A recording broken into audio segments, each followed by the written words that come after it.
called the Huronia Cultural Campus. And the Huronia Cultural Campus started off as a great idea to take an old provincially owned sanitarium on the north shore of Lake Simcoe and convert it to like a Banff Centre East, if you're familiar with Banff Centre. Solid idea, great plan, good strategy. Province doesn't really seem to be on board with it in terms of actually giving us access to the property, even though they don't want it for anything. So leaving that aside, we haven't left it aside, but it's certainly backburnered for now. We became a presenting organization through the generosity of the Ontario Trillium Foundation, which has been my bread and butter for the last couple of years.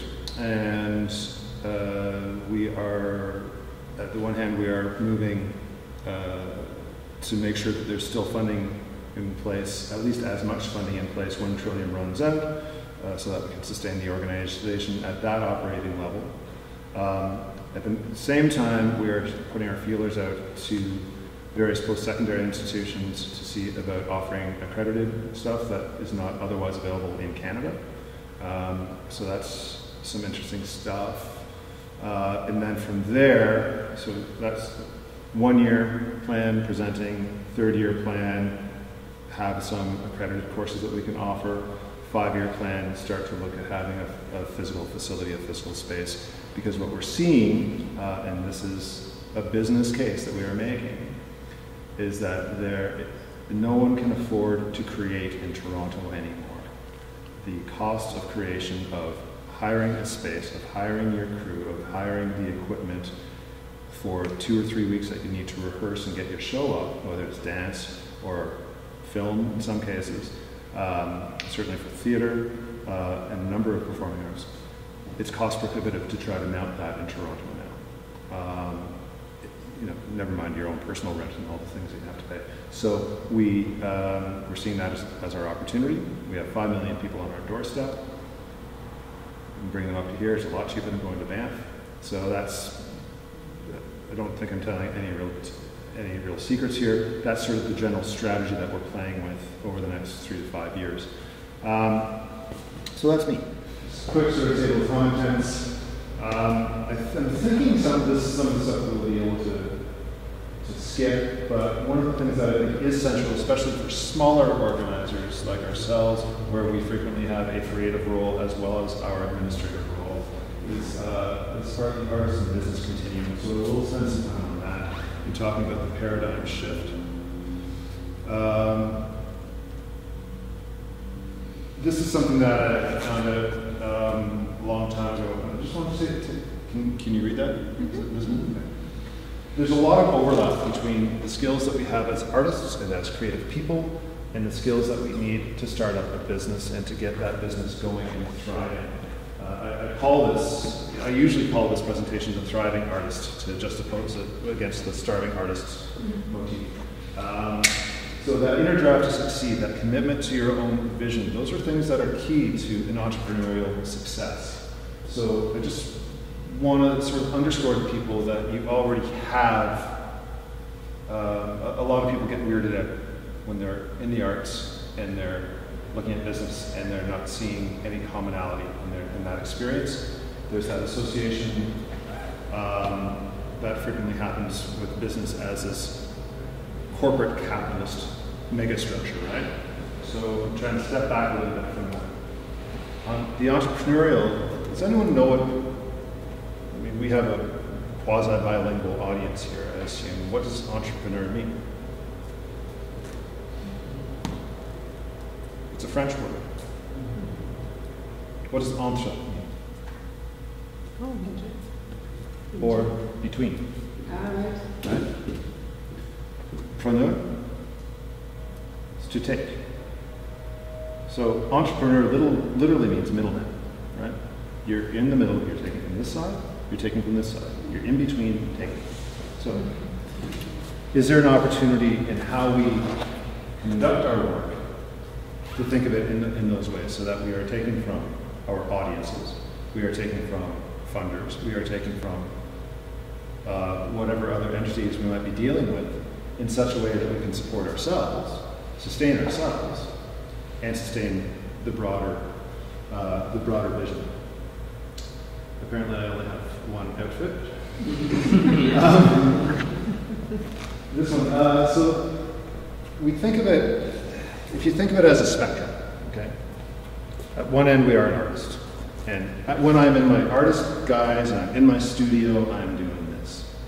And then I go out of the studio, I'm down the cafe, and I meet so and so, and we start talking shop, and I'm here.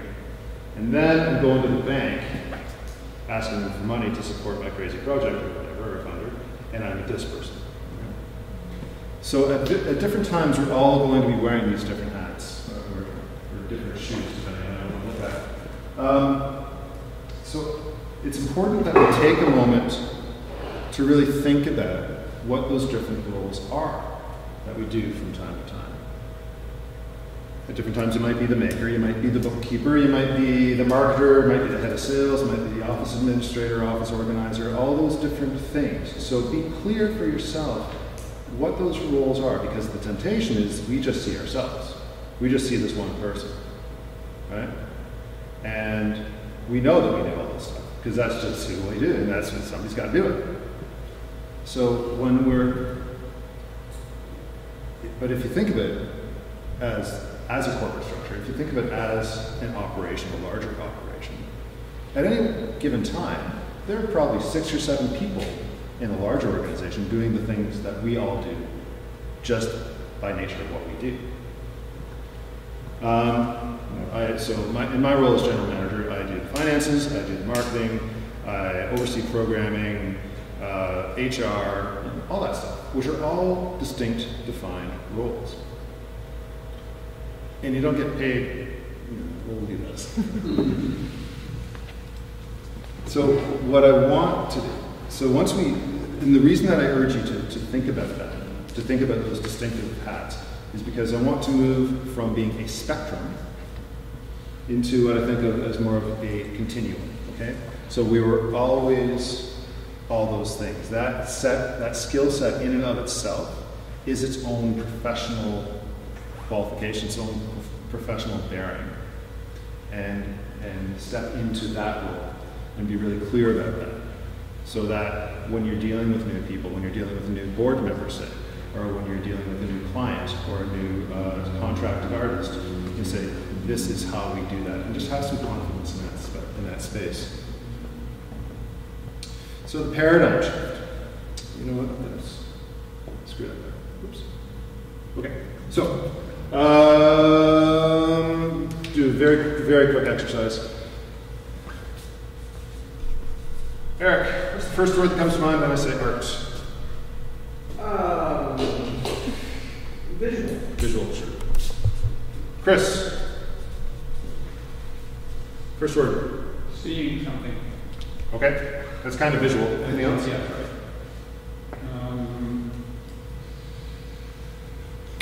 First thing.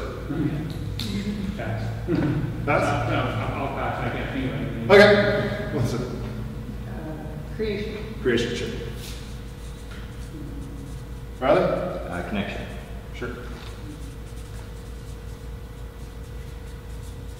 Expression. Thank you. Chris, last chance.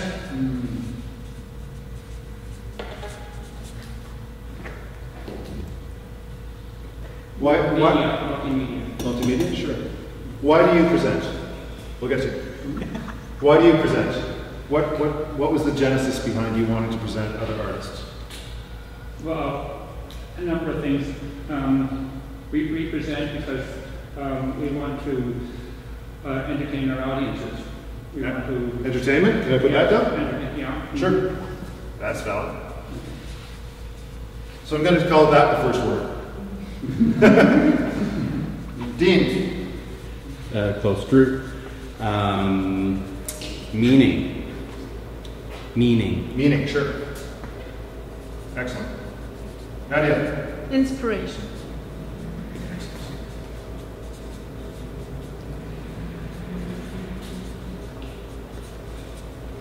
All right, so I'm going to see if I can actually pull this thing off.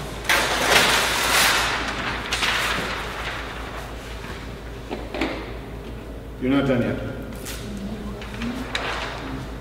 Yes. Thanks. Okay. Do the same thing. We're going to start with Dean this time. Drew's right. That's Drew. okay. Drew. I'll still answer to you. All right.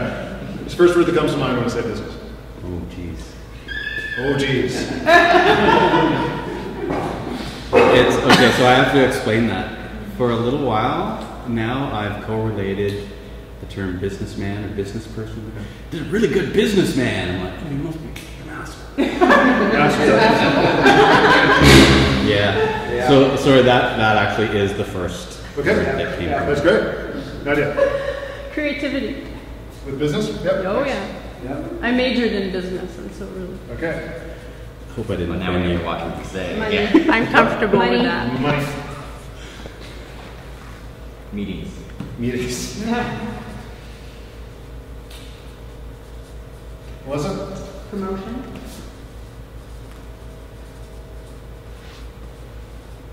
Chris? Options. Options.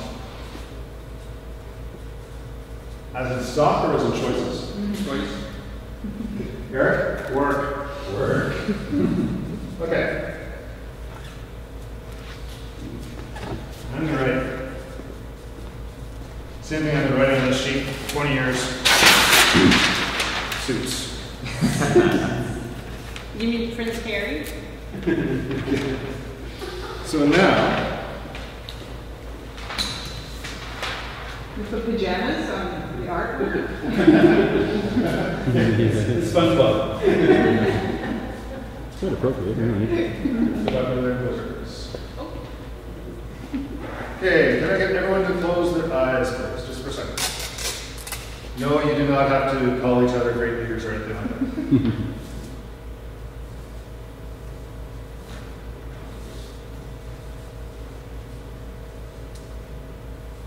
Okay, open your eyes.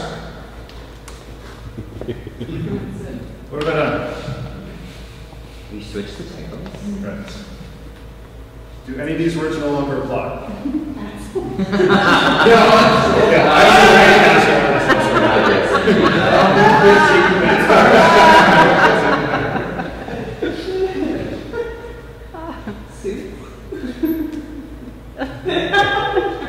Even if you have just one. Okay. Do we get the point?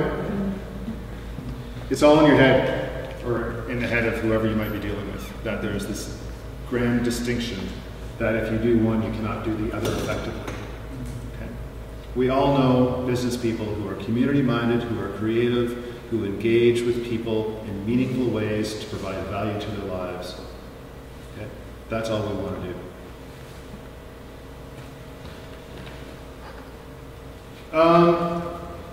This part of things is less relevant to you guys, but it bears noting.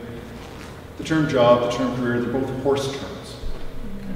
So a job horse is a horse that's hired to do a job, and when the job's done, we move on to the next job. A career is a horse that careers around the track, okay, going and going and going until it stops.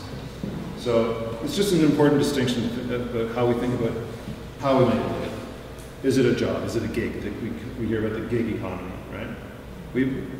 I always say the artists are like the canaries in the economic coal mine, right? Because whatever the artists are doing, the rest of the economy is going to be doing in 20 to 30 years, okay? Banks are hiring short-term contractors now. Artists have been doing that for 25, 30 years. I always try to get people to think about this as their real job and to think about what we call as transferable skills. I think this is less relevant to this group because we're not, actively trying to create work for ourselves. We more or less probably have enough work. It's a matter of dealing with what we have. So I'm just going to skip through some of this stuff. If you want me to stop, just say so.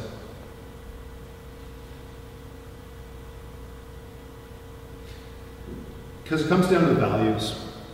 Right? What values of ourselves we bring to our organizations and that we bring to our work. And then we get into how we value our work. So again, this is geared primarily towards the individual artist, but it's something to start thinking about.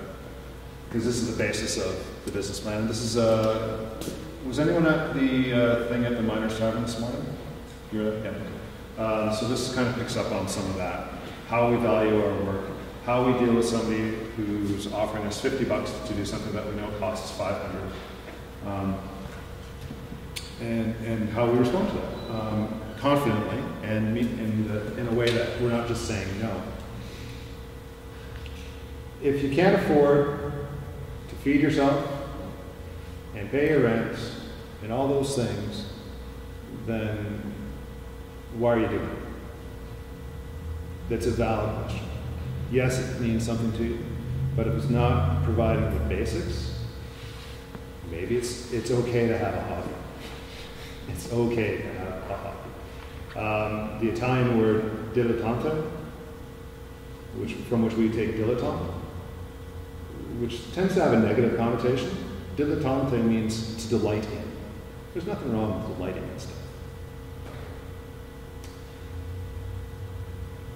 So, but if we are trying to value our work, whether we're a theater company, whether we're a researcher, whether we are a presenting organization, we need to have a sense of what the overall context is that we are working within.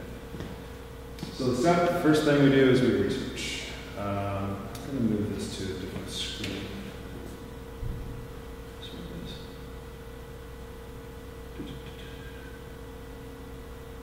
I'm just going to, I'm having trouble reading the screen. There we go.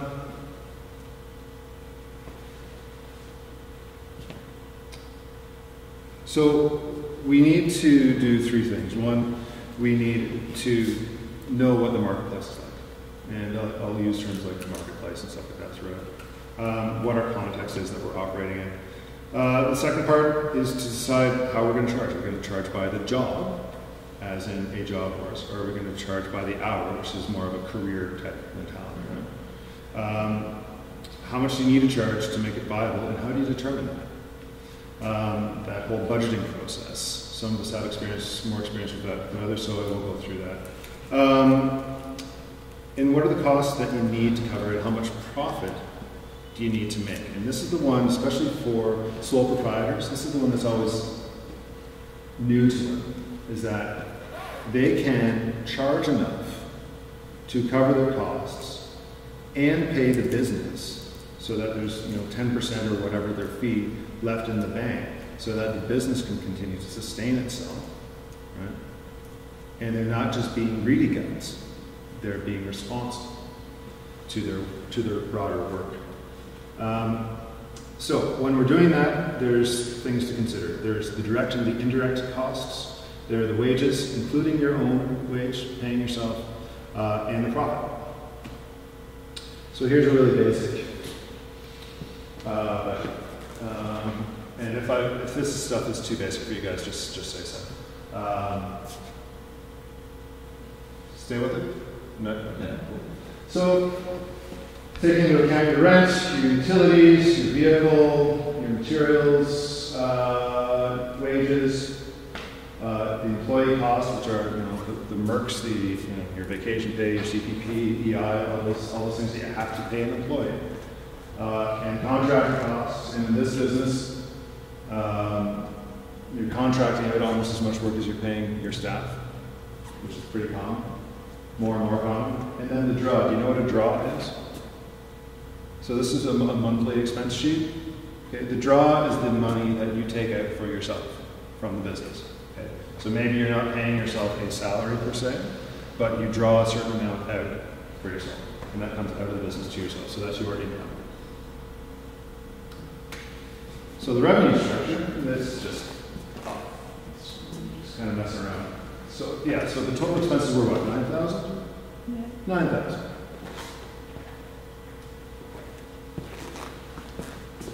Got three main contracts. Okay. They have different lengths of time. You're in different spaces with these different contractors at different times, right? So client A, decent relationship, they're trying you out for the first time, signed you out for 6 months, you're about halfway through that, you get $1,500 a month from them. Client B, only bringing you on for 1 month, $1,500, bang boom, you're going to have to replace that, right? If you're going to maintain this level of operation, maybe that's just contractor cost as well, right? From the previous slide, I think that's what it is. Client C, this is your main client. Right? $4,500 a month. You're 2/3 of the way through your contract with them. So, what are you going to be thinking about? 2/3 of the way through, Getting another. your main end. How do you keep that one going? What else are they going to need? Can you upsell them? Is there more stuff that you can do with them?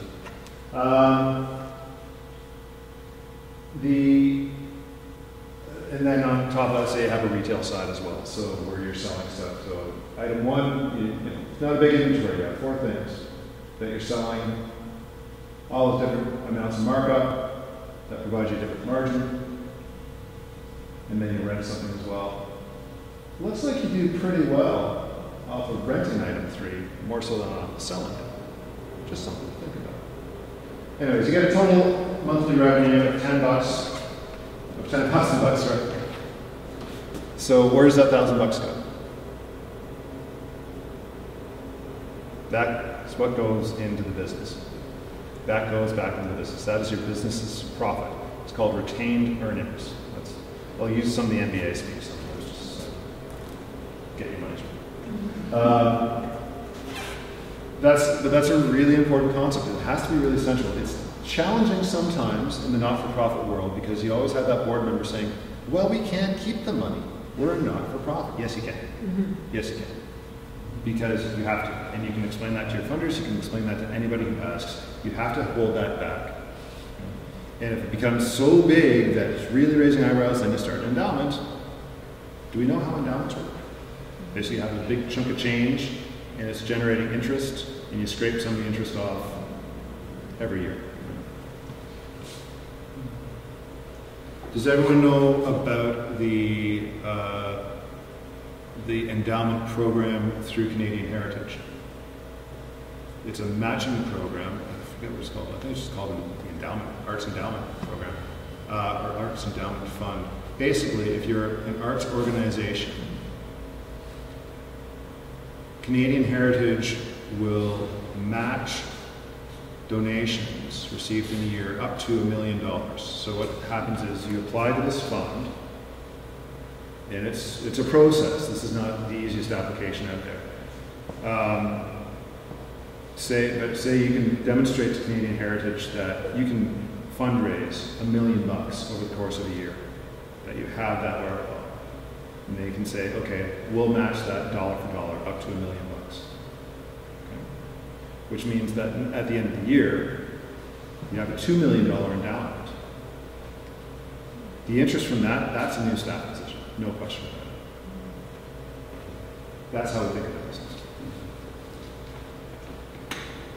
So to set your rate, you need to make that $10,000 a month.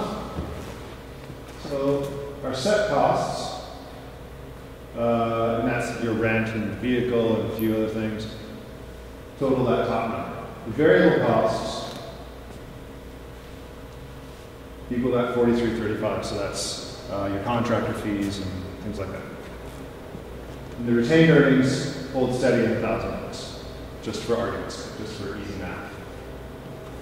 So, assuming a 40-hour work week, I know a part-time job, but that's 160 hours a month. So the set costs need to generate $29.15 per hour. Okay? The variable costs need to generate $27.10 per hour. And the retained earnings need to make $6.25 per hour. So your total hourly rate is here. That's $62.50. Do you want me to go back? Fairly straightforward? Okay. Chris, you good? Mm-hmm. Great.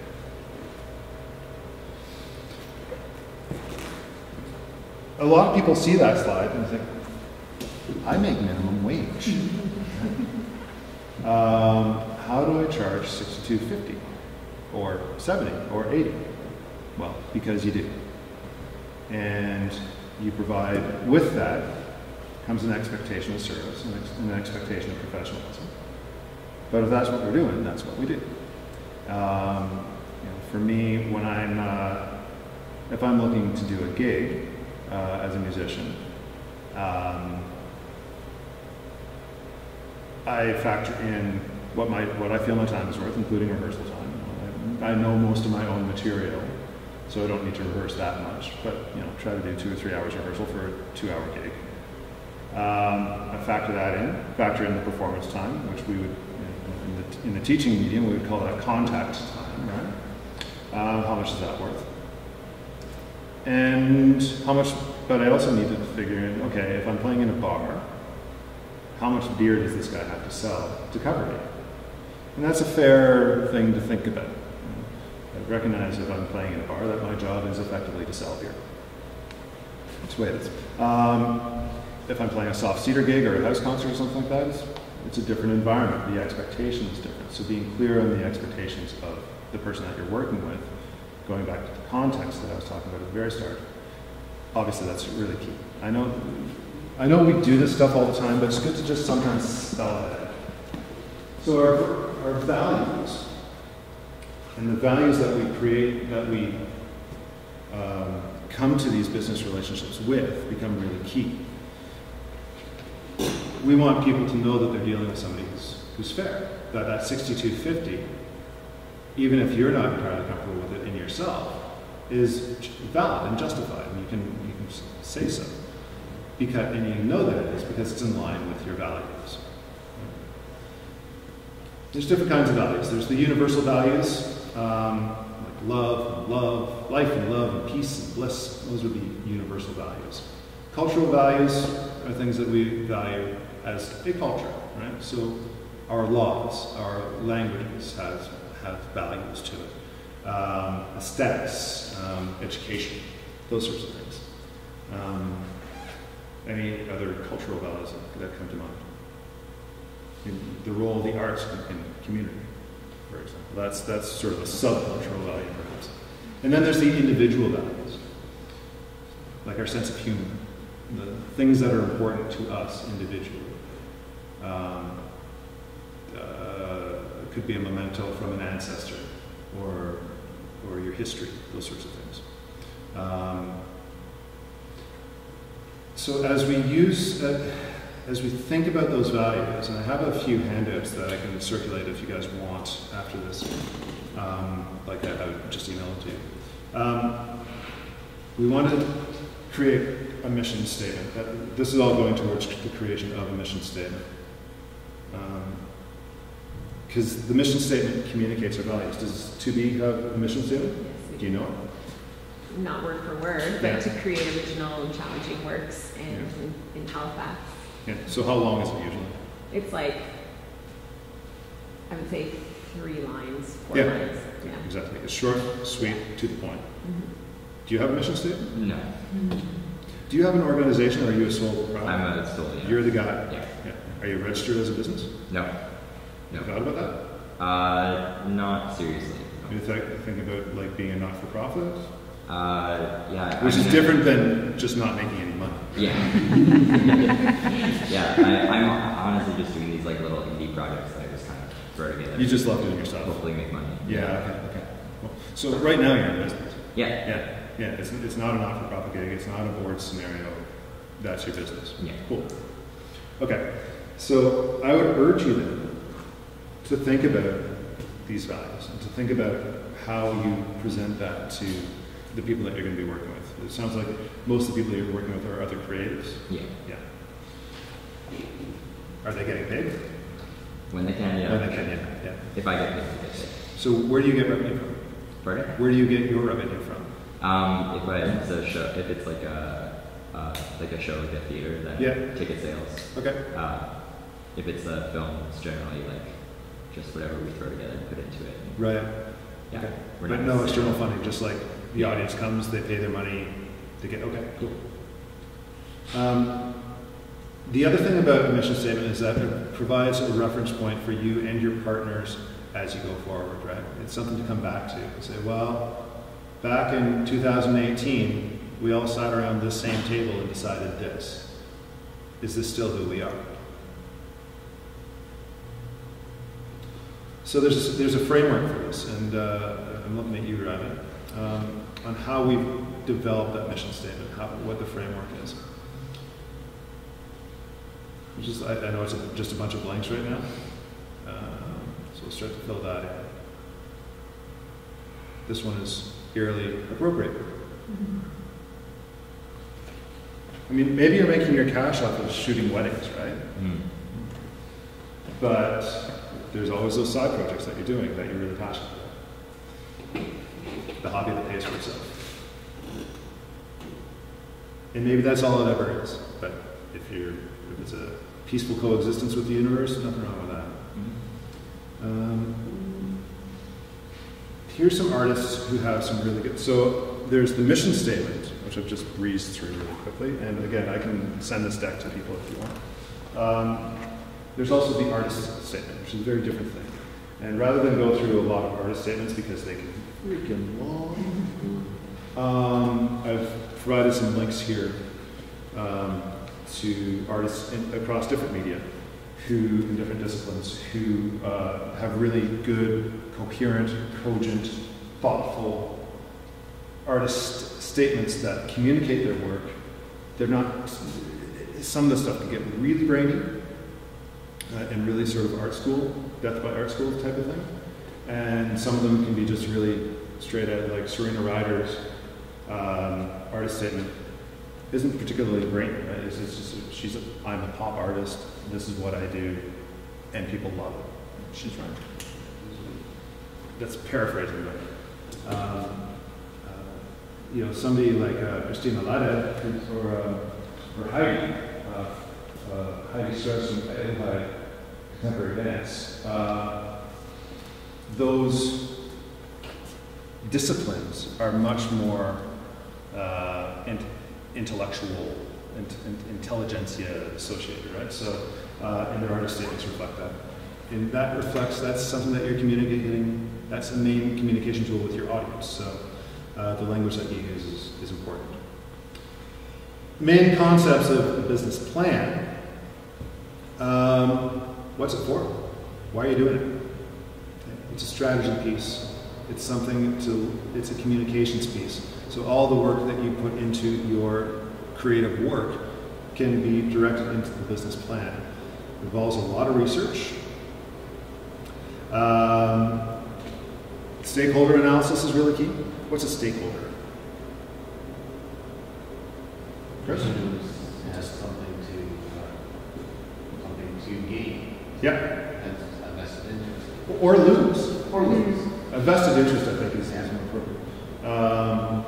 So, what's an example of a stakeholder for 2B? We are the stakeholder as a producing company, really. You're the stakeholder? Who else would be a stakeholder? Yeah, I would say the artists Yeah. are the stakeholders, the artistic directors, all the creative team. Right, the creative team. Yeah. Okay. So, what about presenters? Absolutely, yeah. The They're presenters stakeholders? who take on the Yeah. show. Your clients are stakeholders. Your funders are stakeholders. Yeah. Right? Your potential funders are stakeholders. Your clients, the people who come out, who maybe volunteer, the volunteer who you know has $1 million stashed under her mattress, who you hope remembers you. Those sorts of people, they're all stakeholders. Those are all relationships that we need to explore and analyze to see how they relate to the broader vision. A competitor analysis. Chris, where you are in Deep River as a presenter, do you have anyone that you consider competition? Yes. Who? There are other groups who do performances. Right. And we have to keep them in mind. Yeah. Because we don't want to do the same sort of thing they're doing. Right. And you don't want to do it in the same weekend. Well, we can't because there's only one performance space. Oh, okay. But that has become a problem at one time. Right. We had an artist typically come a certain weekend and the other people already booked, so we had to go rebooking. Right. I mean, we have to know who our competitors are. We have to know, what they're about. And do you all coordinate together? Not as much as we should. Right, yeah, that's common. We don't look.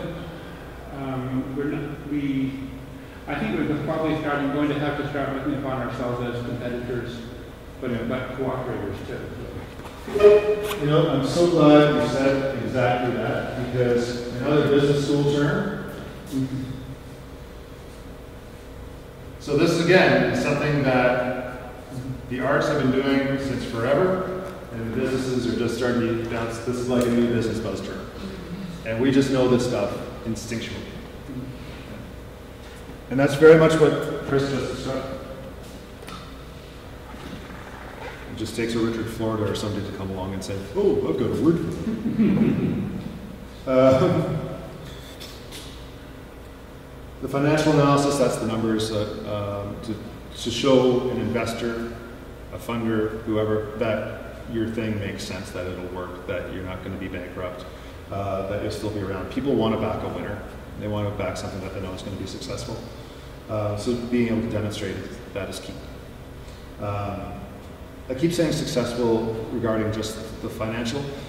Throw another business, another term at you. You'll like this one, Melissa. You've probably seen it before.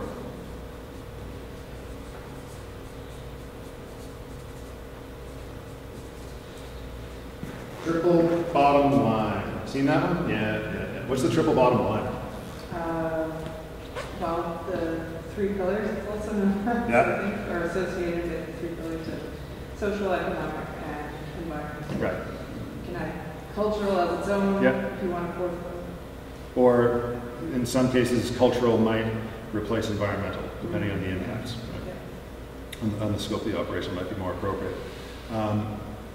So did everybody hear that? Because it's a concept that's becoming more and more common, which I think is a good thing, is that when you go to major corporation A, B, or C, especially if you're seeking funding from a bank, I've learned, if you can demonstrate that triple bottom line and use that sort of terminology, it means that you're speaking the same language that they are, and they like that. So it's not just about the financial viability, it's about making sure that you're providing a social good.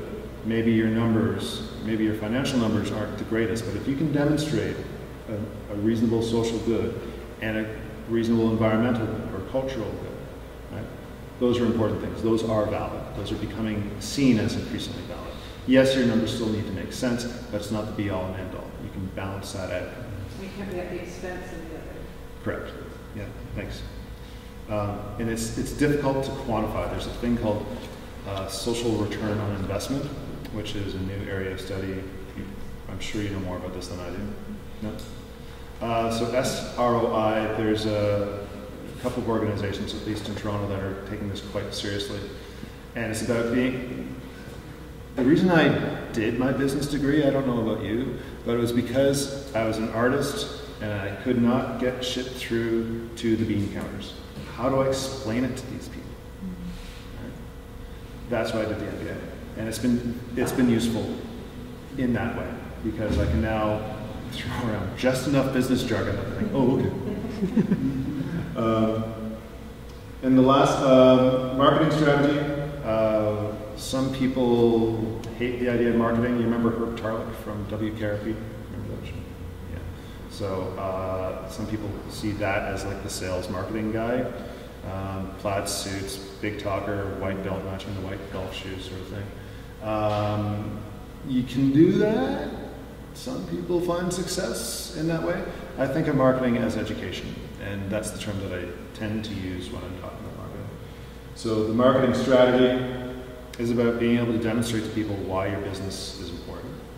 And then the first thing that you see when you open a business plan is the last thing that you write. It's called the executive summary. So it summarizes all the key points that are in there, assuming it's going to be seen by somebody who doesn't have time to read the whole thing.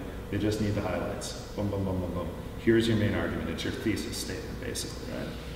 Usually about a page long. So the business plan is to communicate between you and your key stakeholders. partners, clients, banks, financiers, that sort of people. It demonstrates that you understand what you're getting into and what you're asking people to support you on. Which provides confidence. So, you know, it's managing the expectations of the people that you're going to be working with, right? So that people understand that shit happens, that stuff can go south, whatever, that not everything works out. But what people really hate is surprises. You ever been sitting in a restaurant and you get there and you get your table and you're sitting there and you're sitting there, oh, and you get your order placed, and then you're sitting there and you're sitting there and you're sitting there for a long time, and the server's like just kind of not making eye contact and all that stuff. What's going on? We've all been in restaurants before. Most of us have probably worked in a restaurant before. We know that shit happens in the kitchen, right? What's the best thing to do in that situation? For that server to do? You let them know, absolutely. Yeah. Let them know, right? Just tell them, sorry, there's been a delay, we've been held up, can I get you an extra basket of bread or something, right? Something simple. That counts for a lot, and that's what this is about. This is about managing that expectation so that you already have that trusting communication, so that when things go south, and sooner or later something will, right? You can just go to that person and say, this happened, we're dealing with it in this way. And you have that trust already in place. The research and literature review. What's a literature review, Melissa? Sorry, I'm picking on you. I don't know. Melissa is a professional researcher. Literature review is to really try to go out and find as much as you can on your given topic within reason to find out what has already been done. Yeah. Find the gaps. Yeah, that's the really key one, is what's already been done. What is that broader context that you're going to be operating in? And again, to demonstrate to these other people, these other stakeholders, that you know your shit. And it's not as simple as Google and Wikipedia, right? Like, you got to go out and talk to people. You can do that kind of thing, but having an interviewing somebody counts as part of your research, part of your literature review in a way, depending who it is.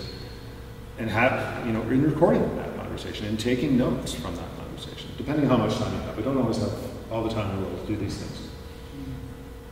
But if you try to have 8 to 12 independent sources, and don't try to avoid going to the sources that are going to back up your thesis. Try to create your thesis out of what the 8 to 12 sources are telling you, right? So don't try to backfill it, because you can pull it off. You can do it that way, but your business is not going to be as sustainable, right? Because you're not. Why isn't that going to be as sustainable? Well, if I'm trying to take 12 people's comments to support what I want to do. Yep.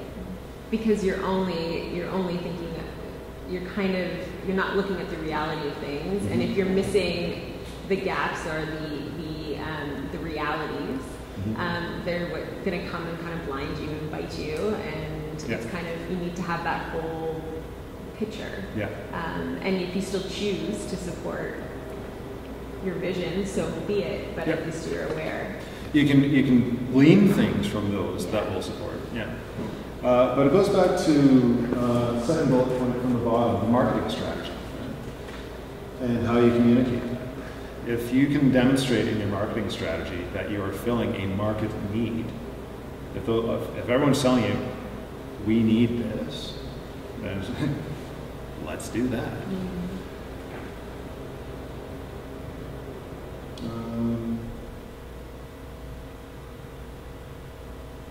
So these are, picking up on that.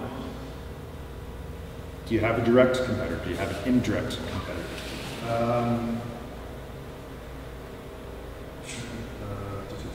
So a direct competitor would be somebody like McDonald's and Burger King are direct competitors, right?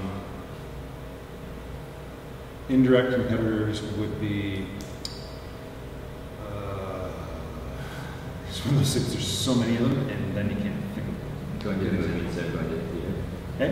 Going to a movie instead of going to the theater. You know what, that's a great, yeah. That's a great example. Or when I was running theater, and even now when I'm programming, I often view Best Buy as my competition, right? Because it's the people who stay in. I want to, at the local hockey rink, I want to buy like one of those 8x12 8x10 sheets of plywood, or 4x8 sheets of plywood on the boards, and put my brand there, because the people who go to hockey games actually get off their asses on it. I can work with that. So the competition analysis, this is where we start looking at our competition. Ever go to the one of a kind show, or something similar? So the one of a kind show is a thing that happens in Toronto every year, and they happen all over the place. And basically, it's a bunch of local creators, a bunch of individual artist creators who all set up shop in the conference center down the CNE grounds, and it's huge. And you pay $20 or whatever just to go in and look around. I'm sure there's something like this similar that happens here. So everybody has their own thing, and it's unique and it's curated, so that everybody who's in there, nobody's doing exactly the same thing. So this is picking up on that indirect competition. But they're all in the same place, and people have paid to get in there, and everyone who's there is trying to sell to any of those people. So you get into what's known as a market segmentation. Okay? So market segmentation is looking at the market as a whole, which is everybody anywhere who could ever buy your thing, right? And breaking it into groups. Who's this group? Who's this group? Who likes, cotton doilies? Who likes Cabbage Patch Kids? Who likes, artisan wooden cutting boards for $80 for a 2x4? That sort of thing. So breaking down the market into those various component parts, and being able to determine where you are in direct competition, where you are in indirect competition. Financial analysis is making sure the numbers make sense, that you can you're aware of any numbers that might not make sense to the person who's going to be reading it, and be able to speak to those and explain to them why they do, in fact, make sense. If you're seeking investors, what kind of return on investment, ROI, are you promising them? So if they are going to invest in your company, and I'm looking at you, Rad, if they're going to invest in your company, support you, say give you $5,000 and they expect you to repay it in a year, right?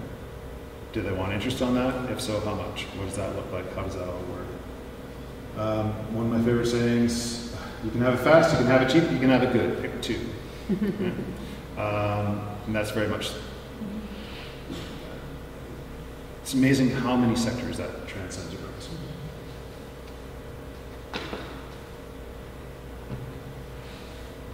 So, just to go to the financial side a little bit more, it's natural to be uncomfortable asking somebody for money. You're asking for something and you're not maybe sure what it is that you're giving in return. Art is an intangible thing.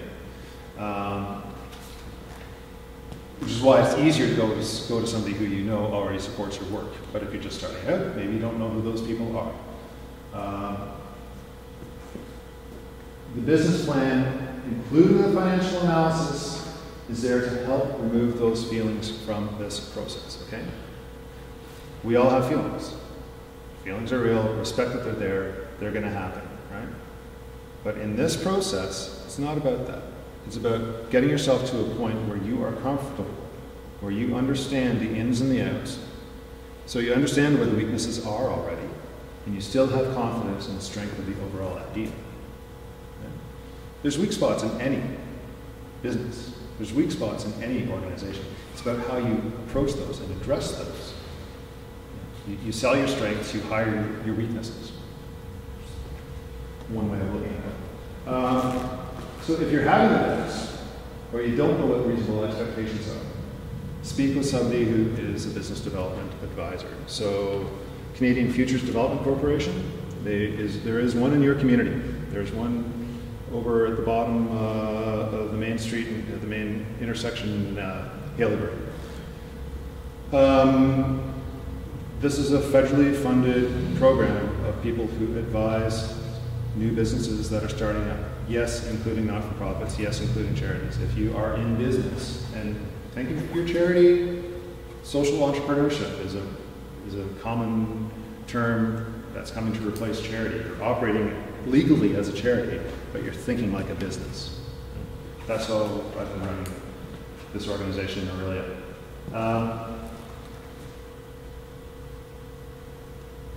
It's in compromise. Yes, you have a vision that you want to achieve. But if you're bringing in other people, automatically there's compromise. Who's compromised something today? And made any compromises today? Oh yeah. I went to this workshop. Yeah. So I've done all the other ones. Is this sort of a stretch of your values to come in? No. It's just, Made a choice. yeah, made a choice. Made a choice, okay. So there's a choice, there's a compromise. What's a compromise? Yeah, the two people together. Right. So they're starting at different points. They come together. If you've ever driven a car, you've made compromises, right? Because there's that constant negotiation that goes on. So the point being, some people hear the word compromise and say, "No, I'm not going to compromise. This is my thing." No, you compromise all the time. It's a part of who we are. So accept that. Be strong about what you're committed to, by all means. Know what the important parts are to you. But How do you work compromise into a funding application, for instance? Into a how funding do you application? explain that you need to have that room for unpredictable outcome to someone who's going to commit a bunch of money to you? right. So it depends on the funder. For the most part, in my experience, funders and anyone else who does funding applications on a regular basis, they know that there's always going to be things that can shift and change that you're not being. In 2016, I had an event that I had told my funders I would get 3,000 people out for. There was a tornado warning. I had 300, 400 or 500 maybe out for it. So shit happens. Right? It's about being able to it's about having a trust relationship whereby when things go wrong or don't go according to plan, you can go back and say, this happened, and this is why, and this is how we're dealing. Any funder worth their salt is going to be fine with that. An example of an organization, I won't say what the organization is, that lost their funding recently from a major corporate donor. And this was a long-term funding relationship. This organization lost its funding probably like a 15, 16, 18-year relationship. Same dollar figure every year for 18 years. So with inflation, of course, that was gradually declining over the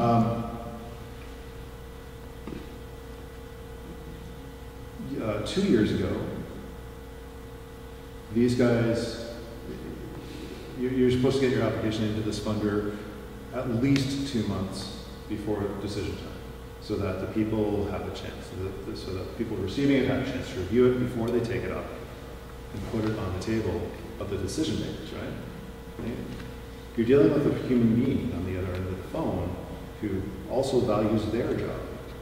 So they can't hand that table a piece of shit. They have to have reviewed it, had time to go over it, make sure that things are particularly good. These guys got it to them like a matter of days before it was going to be reviewed.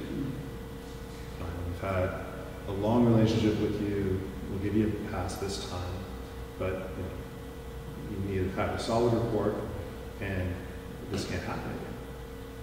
Well, they didn't get their report in on time, and it happened again. They didn't get their funding application in a timely fashion. They lost it. 2 years, boom, after 18 years. And I know for a fact there are people sitting around that board table saying, this. I've spoken with the funder, and they are very clear about how it looks from their perspective.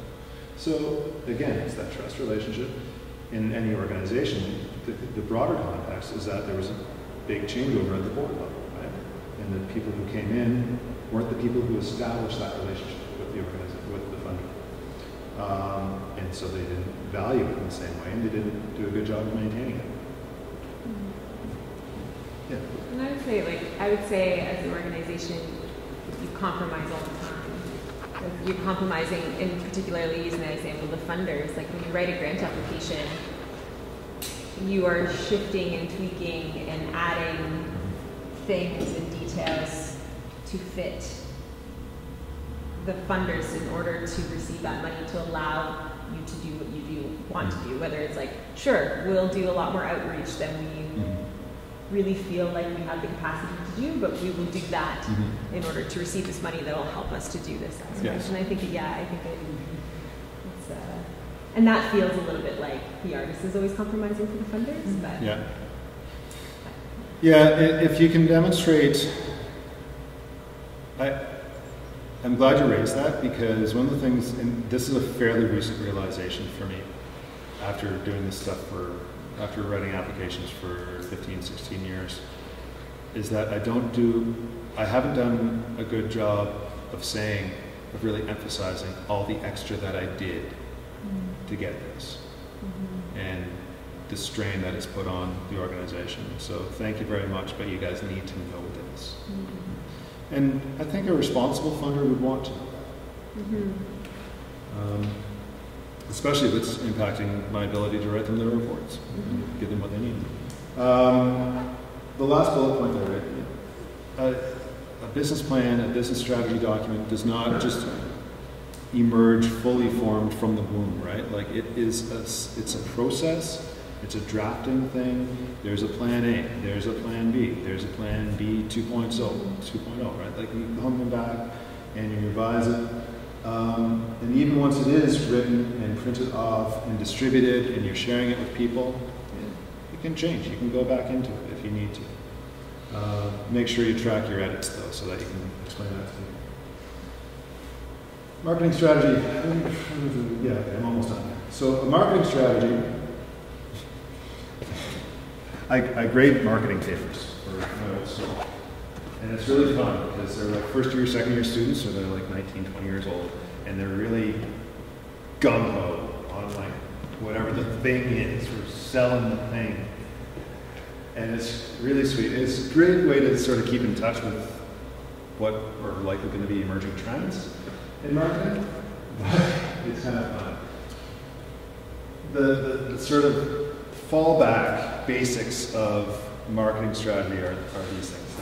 The first one has been around forever, called the 4 Ps. Your product, and your price, and your promotion, and your place. So, what are you doing? Where are you doing it? How much? That sort of thing. Just the basics. And how do you communicate that? People think of marketing as just like the ad, right? They don't think about all the stuff behind the ad that's gone into making it that nice, simple little package. Adding to those 4 Ps, the people and process and physical evidence. So the physical evidence, what is the thing that the customer walks away with? So even if someone's coming to your show with this, is there a tangible thing that they leave your show with? Like a thing they can hold? Is there an object? Program? Well, hopefully they come away with a good feeling that they enjoy themselves. But Yeah, for sure. We do give them the program which describes what to see. Right. And they can buy a CD or something probably, or a t-shirt. Usually, most artists do that. Yeah, right. And the artist kind of handles that alone. But that's an example, even if you're not in the business of selling a thing, that there's still an opportunity there for that person to have, because that physical reminder, these things, I've got a dozen of these things hanging up in my bedroom door. I know where they're all from. Like Clayton was saying this morning at the other session about that hat, right? It says Clayton, Ontario on it, but I'm going to think of Cobalt. So having that sort of tangible physical thing is important. It might seem like a bit of a departure, but I just wanted to throw that in there. the process. What is the customer's experience? What do you want the customer's experience to be? Experience marketing is another buzz term right now. Like think about the entire thing that the customer goes through. Notice how Timmy's and McDonald's have gone through complete redesigns, converting from fast food to a fast casual environment, a place where you feel like you can relax a little bit. That's very deliberate, right? Little fireplaces, all that stuff. That's to change the vibe, right? That's to change your experience and your understanding, to dissociate yourself from cheap coffee and Timbits and think it's a place where I can go and have a conversation and be more myself. I noticed in Tim Hortons, they used to have a sign on the wall there in Tim Hortons. No loitering? No, please limit your stay to 20 minutes. Right. Yeah. You never see that. Yeah. Right. And one of the things that we're seeing in this economy, and I mean, looking at, I haven't mentioned social media quite deliberately, but I'll use it at this point, because the social media economy and the economy as a whole is about competing for attention now. It's less about the dollar per se. The dollar that somebody puts down is more about their time.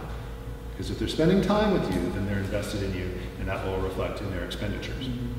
But it's keeping their attention. We were having this conversation yesterday. I'm putting out a new CD. It's really easy to put out a new CD. I'm already dating myself. I'm putting out a new album. It's really easy to put out a new album or a new film and to release it to a literally global audience instantaneously. Discovering that and helping people to discover that. In fact, there's a term, discoverability, another buzzword, is the key. How do I get my work discovered above all that noise? Model. You guys have seen bell curves before? So that's a traditional bell curve. What we're seeing in media is that this tail goes on and on and on and on. So there's all this activity here that's generating a lot of revenue for a few people. Over here, this thing just goes all the way on with incrementally less people, more people making incrementally less money. There's a lot of that. My kids have YouTube channels. They're not making anything of it, but they're in that space.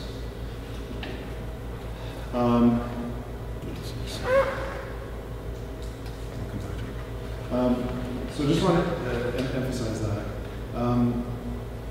That the experience itself is something that we'll be paying more and more attention to as the market develops. And again, this is an area that the arts were leading in ages ago. So we might want to think about what innovations we're doing as cultural workers to attract an audience and start to project 20 years down the road to see how the market's going to take those up, because it's going to happen. Where am I? Can you see that? You know where I am. Where am I? I'm guessing Disneyland or World. Disney World, yeah. I've just paid the bill. That's my now 14-year-old son in the background. I wasn't really that happy, but he insisted on putting this hat on my head and taking a picture. This is at the end of the week. So, and this goes back to that physical evidence piece.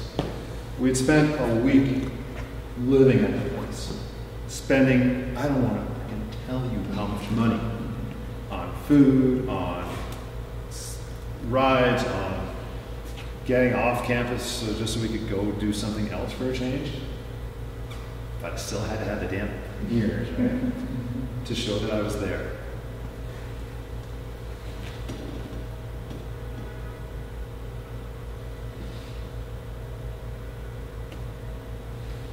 I'm just going to go back here. How does the customer's overall experience, this goes back to the experience marketing piece, how does their overall experience impact the perception of value for money? you are entering into a partnership with your customers. If you're charging money to somebody for something, that's a partnership. Okay? And that's a responsibility on your part. So how do they understand the value for their money? I think people around this table get it, but I've seen a lot of really crappy dance works where I don't think people understood that they were actually charging people to come see it. And that's why there's some like new models of pricing for performing arts organizations and work. It's kind of really putting it into the hands of the audience member who's experiencing it.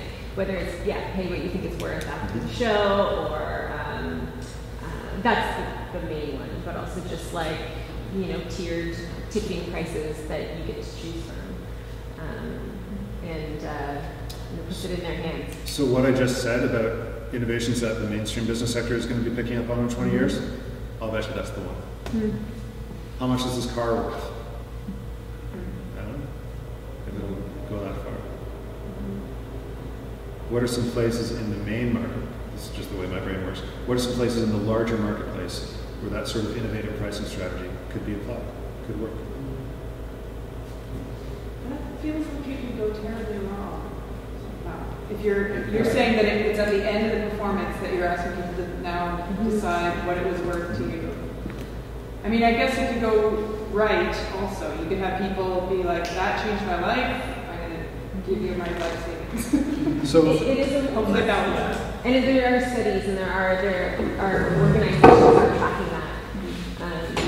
And it's really interesting actually. But it's proven to be fairly effective. It's proven. Especially the more niche market you fulfill and the more you can attend that super niche, super dedicated market, the more likely it is that the pay what you want model is going to really skyrocket profits. Yeah. Like you think of Amanda Palmer, who's this like punk rock artist that is super indie, like she's not super well known, and she had an Indiegogo for a Kickstarter or something that raised $1.2 million for her album. And she did it off of almost no people.